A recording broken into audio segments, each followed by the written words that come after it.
Welcome to my new episode. In this episode, we're going to talk about Value Creation Kid Classroom Edition. How I think the concept of this book can be applied in a classroom setting.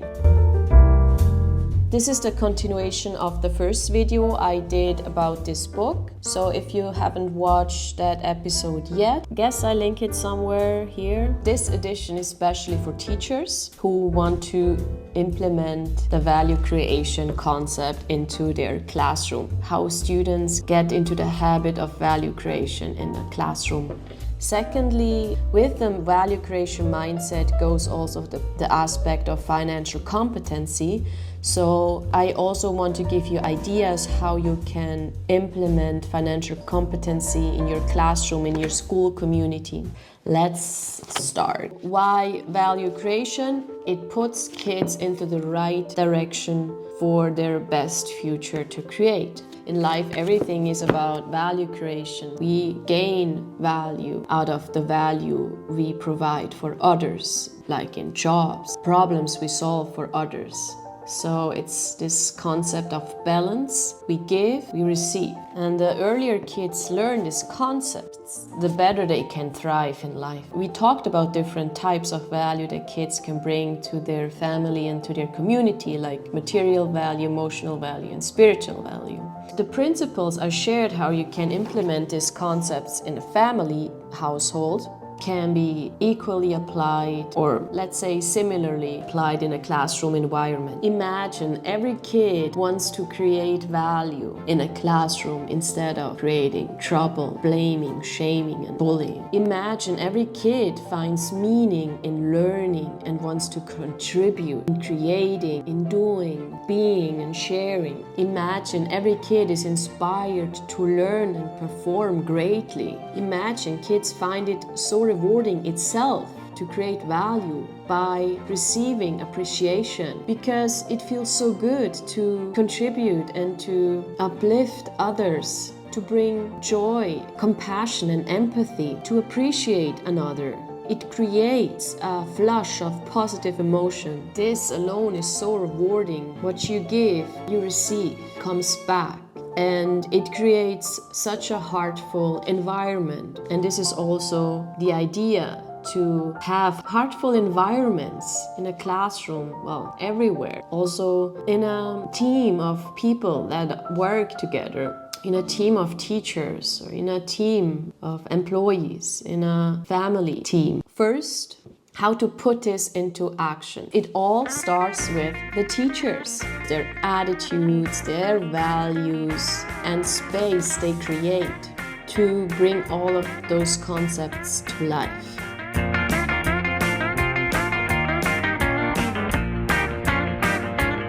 No matter where you stand with your class right now, no matter if it's the beginning, the middle, the end of the school year, it's never too late to start and to implement these concepts. All you need is your intention and the decision. A decision to create an uplifting, inspiring environment where all students can thrive and bring out the best of them. Create value for each other, for themselves, for the community.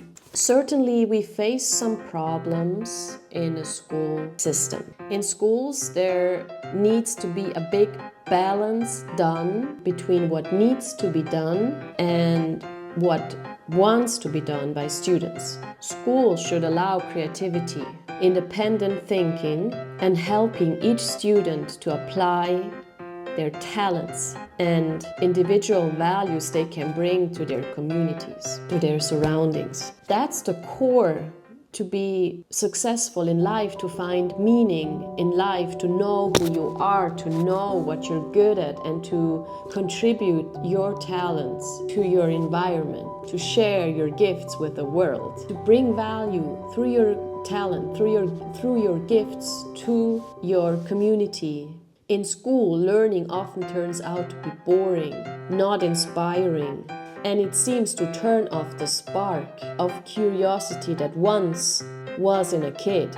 The system really makes it hard to keep that spark alive through all the testing, selectiveness, and focus on academics. Having a one-sided view on intelligence, excluding talents like sports, arts, music, emotional aspects. The school system needs an update. It's not accurate anymore. It does not prepare for the real life skills that kids need to sustain any challenge in the future. So schools do not necessarily prepare kids for an uncertain future. Life skills. Also, families are responsible to give those qualities to the kids, or you can learn it the hard way later in life, which most of us did. What can we do about it? Start a revolution.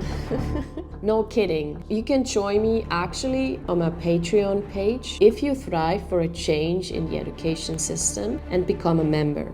I want to invite you to join forces because together we can make a difference. While more holistic approach in the education system would be really helpful in creating a value creation mindset environment and inspiring classroom, you still can create this now as it is, because you are the most important variable in the equation of success, learning, thriving, and creating a positive impact on your students. So how can you imply the value creation kid mindset in your classroom? And not just the mindset, but also the attitude, the actions that shows value creation from your students. So first of all, what you can do with your kids is talking about values.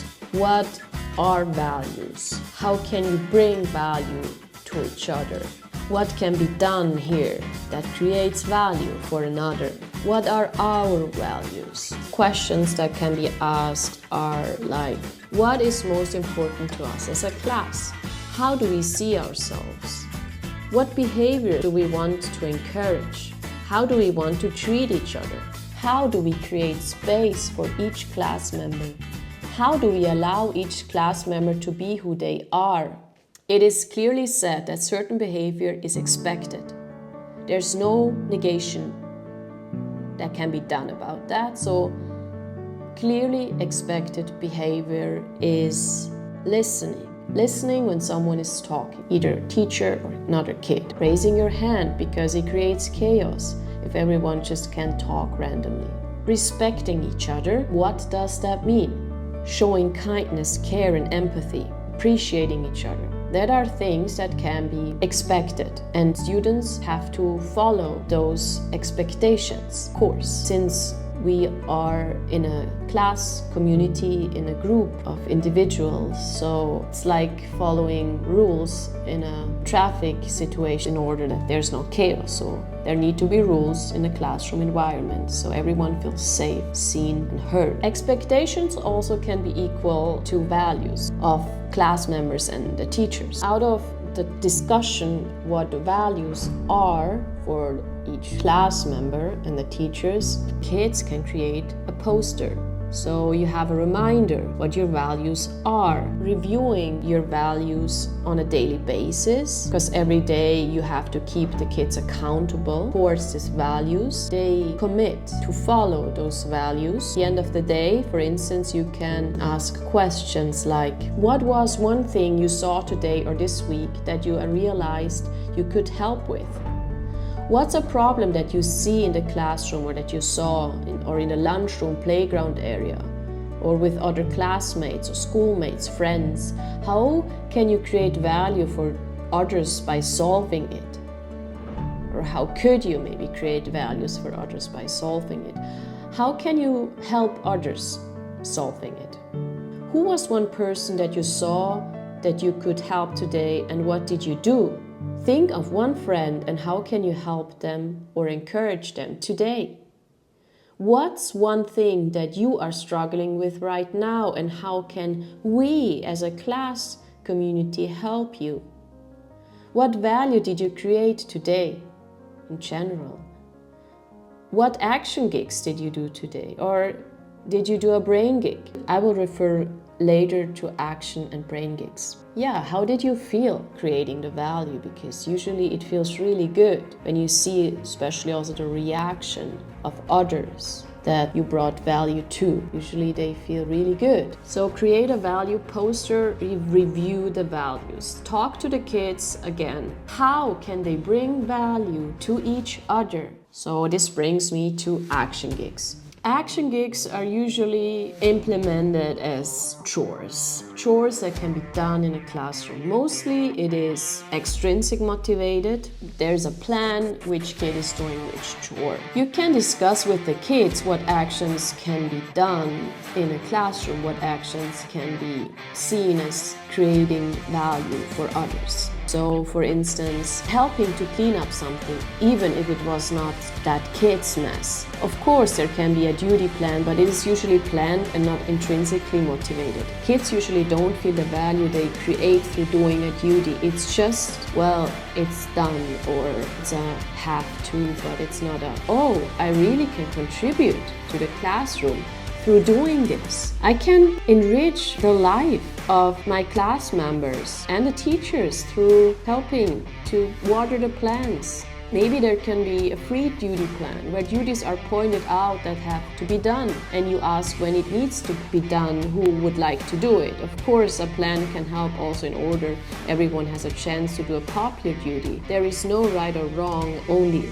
ideas and possibilities. Another gig that can be done are brain gigs. Brain gig is, for instance, a book that a student read and wants to share with the class members. That is also a book that was not in the curriculum or that was not a task from a teacher. It's really another kind of thing that the kid has done in his free time. Another brain gig could be that the kid is doing research on a certain topic in his free time and then holds a speech in his classroom for his classmates about this topic. Through action gigs and brain gigs, and maybe you find other ways of creating value in a classroom, kids can contribute to a thriving, to a kind, supportive environment. In a household setting, they get money.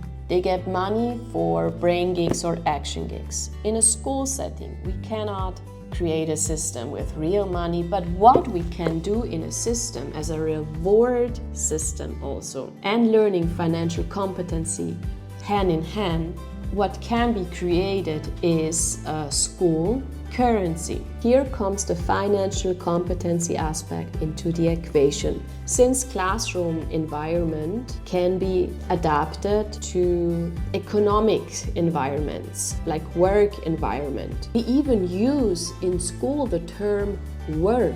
Work on that project, work out that worksheet. Economy, like work environment, is already a part of school. The vocabulary we use is exactly the same as in an office. As if kids would work at school, which they do, but of course they work on different things. Also, they don't get money out of those things. But if they would, and imagine they would do it intrinsically, they would want to contribute, they would want everyone to thrive, to feel inspired, and to help others to be successful, to help others to gain more confidence, to help others to succeed. Imagine if every school creates a school currency where kids can learn how to deal with money, where kids can earn money in a classroom. In the book, it is written that financial competency turns math into something practical for every day. Imagine that. Our teenage children are required to learn complex mathematical equations in calculus, algebra, and geometry. But how will algebra even help them to create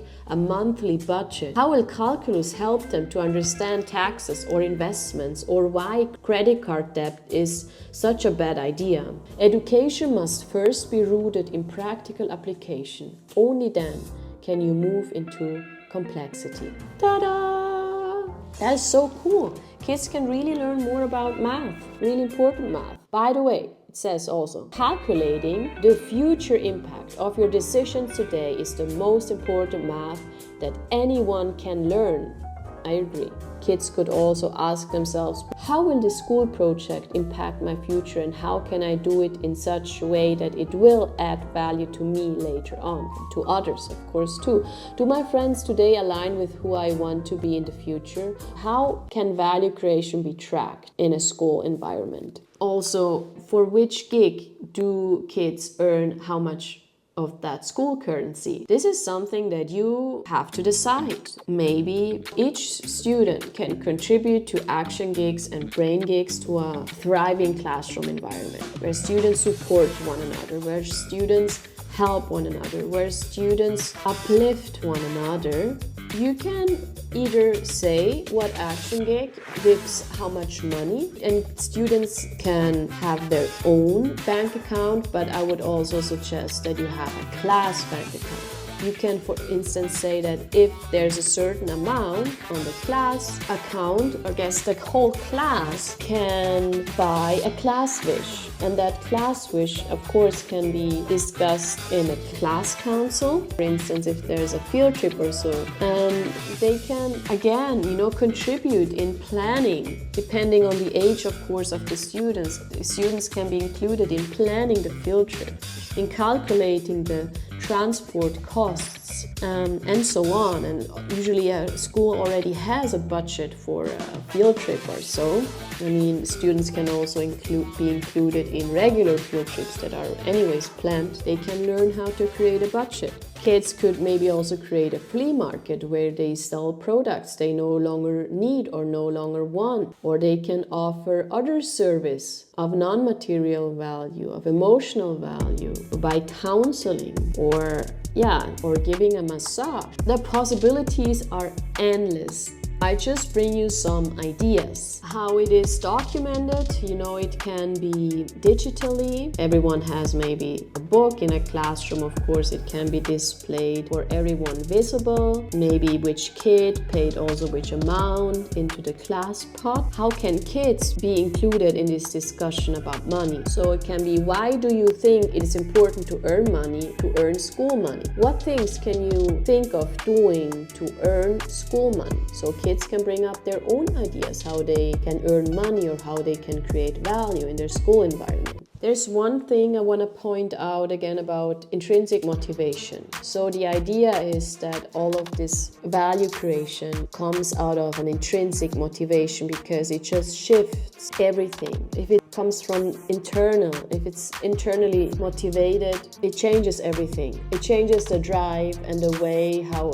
kids look at the world. I have here a quote from the book. It says, as you navigate the tension between training proper behavior and building a great relationship with your student, actually with your kid, but I rewrote it in the school context. The key is to protect their heart. Your goal is not to just train behavior, but to guide them to become self-motivated to make the right choices. They need to connect with the why of a behavior to move them to want the behavior because it's best for them. Authors also point out that learning the kids' language is how to steward their heart towards right behaviors. This is the core of intrinsic motivation. Every child has a unique way of discovering their intrinsic motivations for value creation. Like some will be motivated by money, but others will also be motivated by how they make others feel and how they feel back. So kids feel that they can make a difference in their lives, in their school environment. So kids feel a sense of meaning, also a sense of belonging. The idea of such an environment is that if I help others, I will be helped to use your brain to gain special knowledge, to create value for others. In creating such a community of belonging, kids feel that they belong to this class, to this school community. Kids feel seen, heard, and respected, inspired and eager to learn and thrive. People in communities like this have each other's back in good and bad times, genuinely care for another, want each other to win, and succeed. It's also like an abundance mentality that there's enough for everyone. Everyone looks out to add more value to another. They collaborate and embody team unity. They do what they say, they follow what they talk. There can be added so much more to this topic, how the concept of value creation and financial competency can be implemented in the classroom and in schools. Check my channel for possible more videos about this topic. I would love to read your point of view and your ideas in the comments. Please feel invited to share and to contribute. If you're a teacher or interested in this topic to make a change, connect to my Patreon, Teachers for Change. I look forward to connect with you. Thanks for watching/listening and see you next time.